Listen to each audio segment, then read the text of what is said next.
Risk में इजाफे के लिए अव्वल आखिर 3 बार दुरूद शरीफ, दरूद इब्राहिमी नमाज वाला, और एक तस्बीह, या काफ़ी हो या गनी हो या फत्ता हो या रज़ाक हो, या काफ़ी हो या गनी हो या फत्ता हो या रज़ाक हो, या काफ़ी हो या गनी हो या फत्ता हो या रज़ाक हो।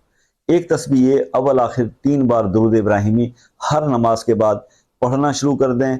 11 दिन तो कर लें, 21 दिन तो कर लें, कर तो लें, फिर देखिए कि रिजल्ट कैसे मिलते हैं, रिस्क में इजाफा कैसे होता है। पूरे यकीन से कीजिएगा। और एक चीज़ जहन में रख लें, मेरा तो अब आज से यही कहना होगा हर वजीफे के बारे में, जो भी वजीफा शुरू कर दें, शुरू करने से पहले किसी भूखे को खाना खिला दें, किसी भूखे को खाना खिला दें।